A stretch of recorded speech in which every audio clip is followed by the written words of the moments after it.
Hello, good afternoon. My name's Laird and welcome to this edition of the Laird Report. It's council election time in Scotland. Unfortunately, I had planned myself to stand as a candidate, but due to health reasons, I would not be able to conduct a proper campaign. And as I don't believe in standing as a paper candidate, I decided that there was no way that I could rightly stand and be able to justify it to myself that I'd done my best, not with the problem that I have with my health concern.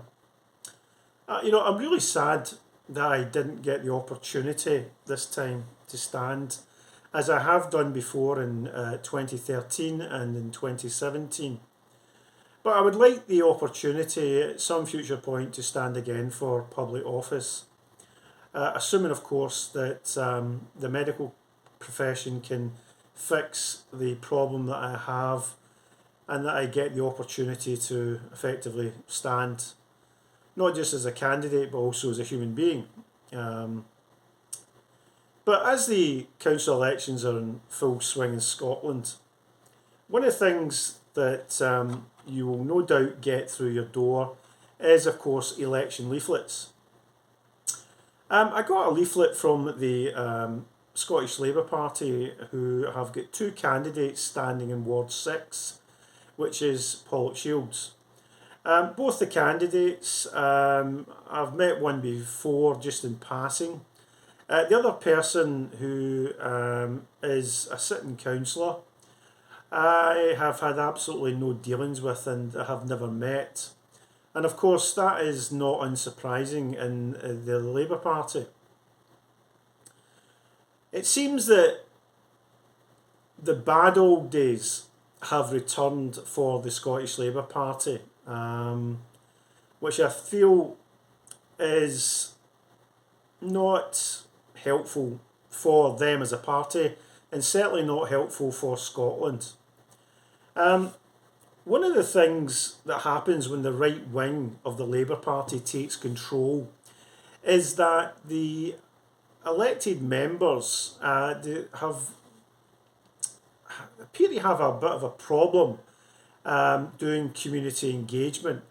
And that's one of the things that I found out when I was in the Labour Party and participating in activism, especially in Ward 3, which is the Pollock ward. During the last 5 years, the modus operandi of the party in Pollock was effectively to do very little in the way of community engagement. And by this what I mean is doing what's termed long campaigning. Now, in campaigning, there's two distinct phases. There's what's called short campaigning, and that's when an election is running, and long campaigning, and this is the post-election period between perhaps council election to Holyrood election or council election to Westminster election. But such a period is known as long campaigning because no candidate is effectively standing.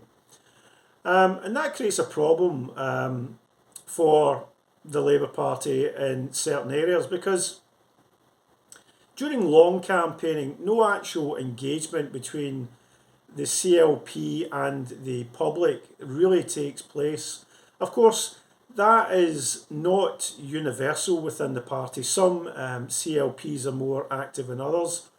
But the sad fact of life is that there's a lot of CLPs within the Scottish Labour Party which are effectively just hollow shells.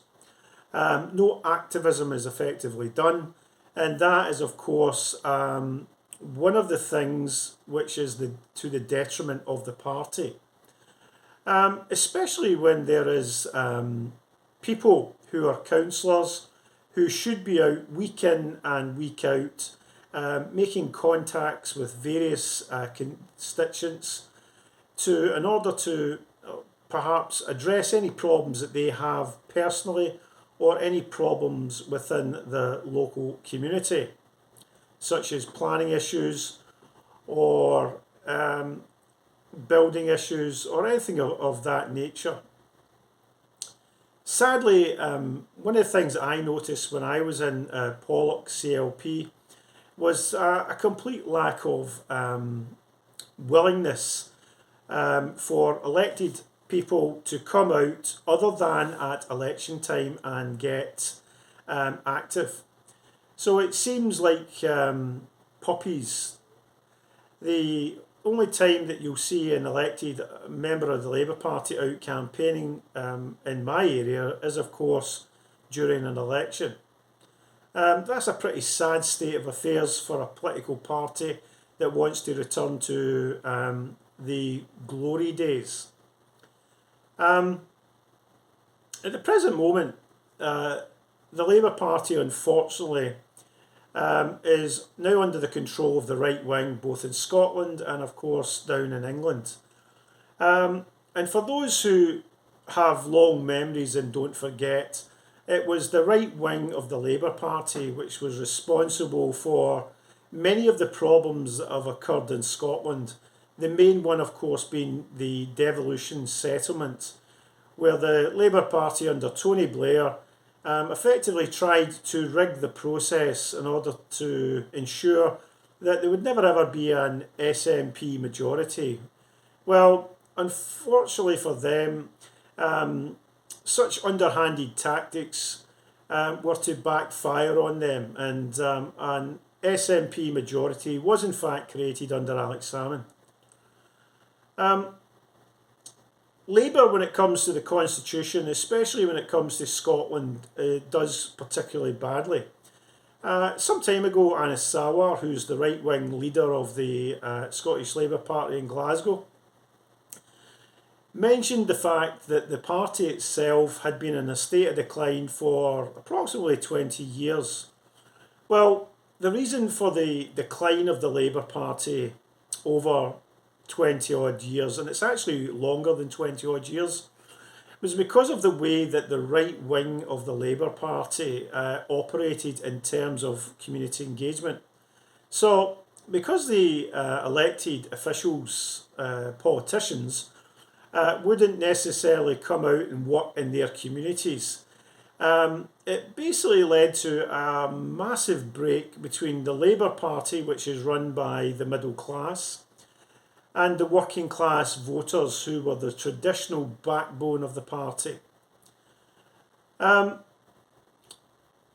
The shift back to the right wing of the Labour Party is, in my mind, one of the worst things that has ever happened to it. In various elections, what has happened is that the Labour Party, because it's effectively two parties smashed together in reality, the right wing of the Labour Party does not have a problem sabotaging the party when there is a left-wing leader. This was actually very noticeable during the Westminster campaign, which was headed up by Jeremy Corbyn. It's not unusual for people not to support a leader in a political party for many different reasons, but to actively work against the leader and the party is quite something spectacular, especially when the very same people happen to be employed by the party or they are in fact elected politicians. There could have been, I believe, a Jeremy Corbyn premiership, but because of the way the right wing of the Labour Party acted in sabotaging that completely, Jeremy Corbyn is now a fringe figure. Apparently he is a Labour Party member, but under its new right-wing leader of Keir Starmer, there's no place in the Labour Party for Jeremy Corbyn.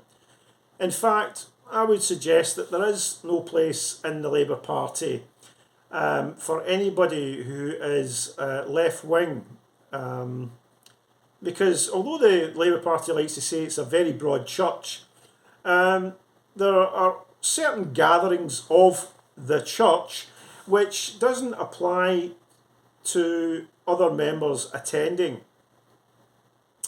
Anyway, I'd like to talk about something which popped through my door this morning. It's a Labour Party election leaflet, and it's this one.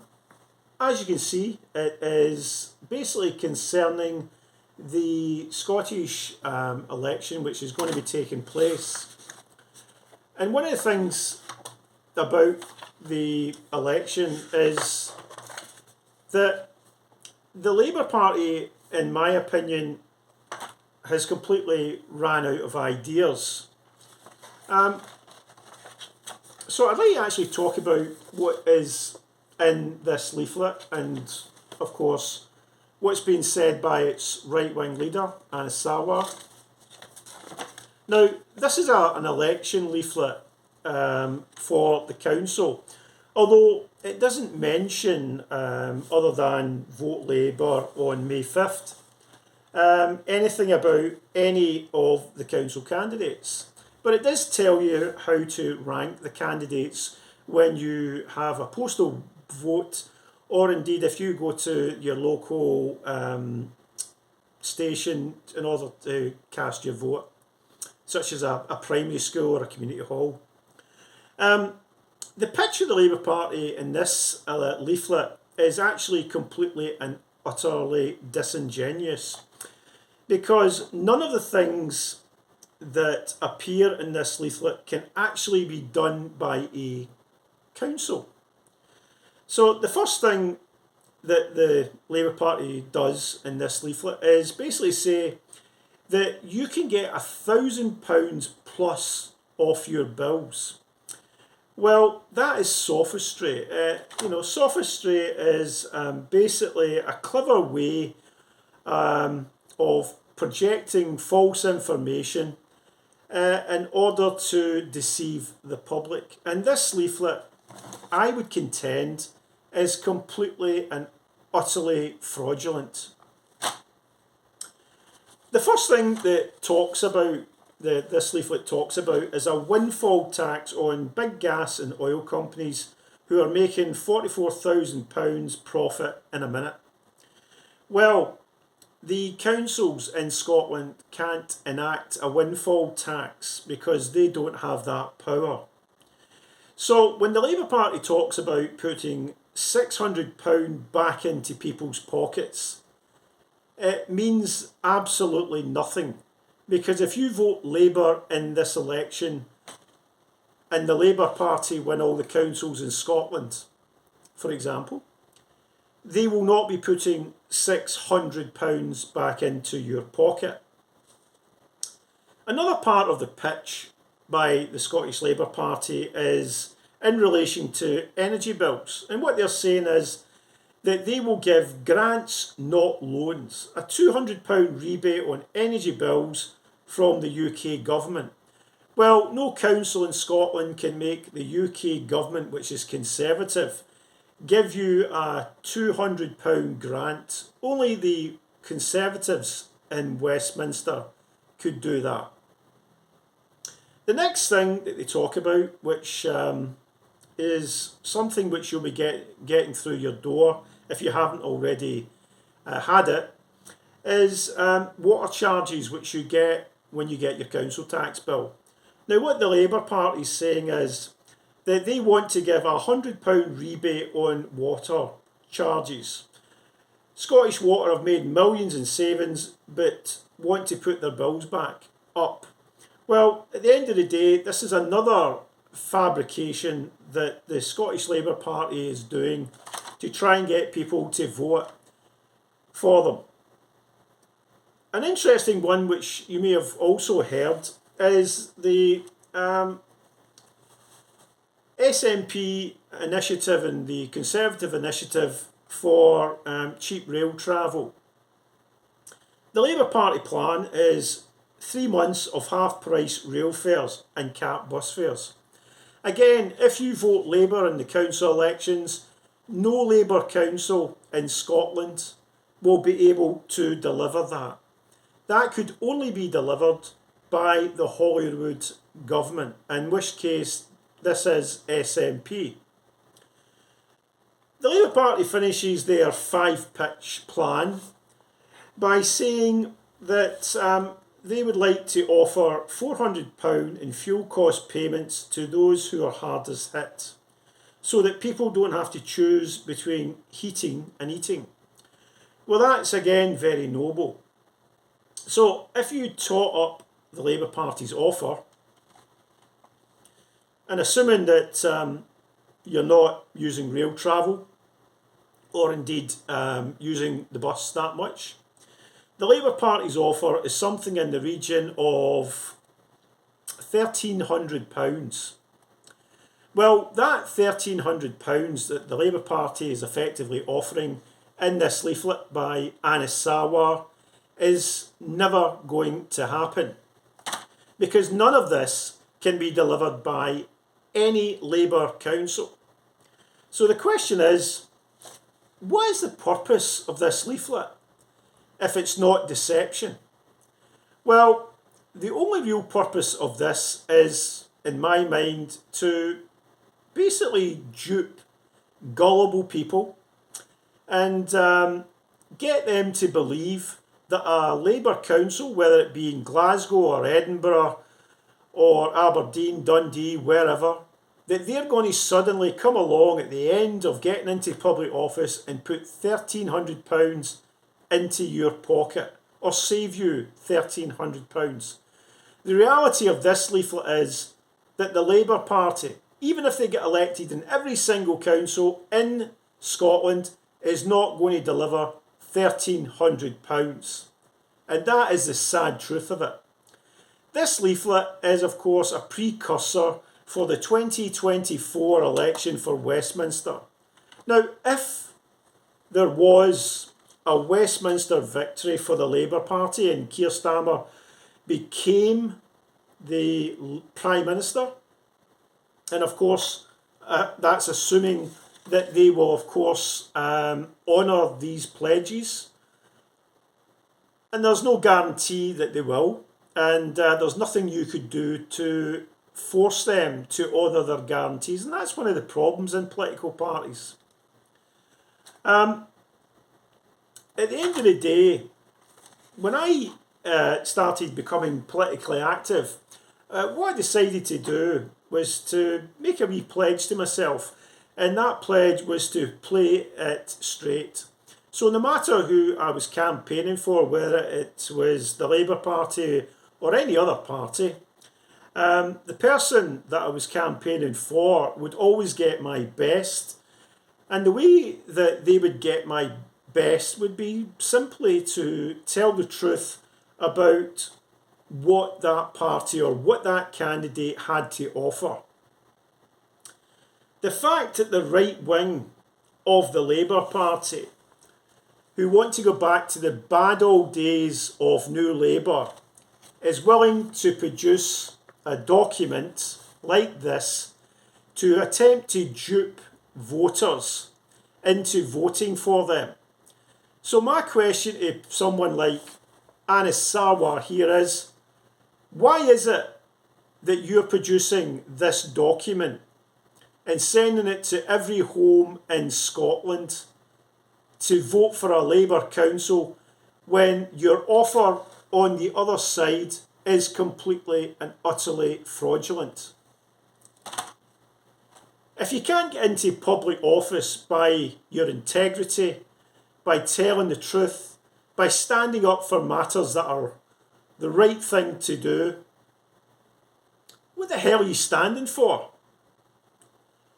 I'm not necessarily anti-Labour as a party, but the problem is when you have the right wing of the Labour Party dominating that party, what you get is complete and utter nonsense.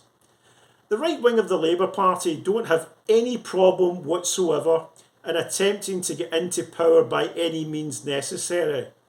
And that, of course, means deception on their part. What type of party is it where the leadership allow such a thing to occur? I would say it's a party which is shallow and completely hollow and without morals. Why didn't Anis Sarwar, the leader, allegedly, of the Labour Party in Scotland, do something about this before it got put out? Well, I would suggest that the reason that Anis did nothing about this is because Anis is completely and utterly shallow. And he, in my mind, will never be the First Minister of Scotland. Because Scotland deserves better than someone like Anis Sarwar. Anis Sarwar is just a puppet for Keir Starmer. The leader of the Labour Party in Scotland, in reality, is in fact Keir Starmer. Anis Sarwar is just, of course, what some people would term just the branch manager. He's a leader in name only. Yes, he gets to control the MSPs in Holyrood, but really, he's a person who is on a set of strings, and the Labour Party down in London are the people that pull those strings. Of course, Anis gets a certain amount of autonomy, just like the Labour Party does in Scotland. Anis Sarwar is just a puppet. This leaflet was actually printed down in England. It doesn't matter whether this leaflet was printed in England or it was printed in Scotland, but Labour makes such a big deal about supporting Scottish jobs. So if you're going to support Scottish jobs, why don't you support Scottish printers, Anis? Why are you sending it down south to get printed? I don't know. Is it just purely for cost? I'm not going to be voting for the Labour Party in the council elections. When I vote for a person, I want to have faith that that person is the best person for the job, whether they're male or female, whether they're straight or whether they're gay, whether they're black or white or Asian or Chinese, or whether they believe in a certain type of Scotland that I think that the majority of people would understand and want to see.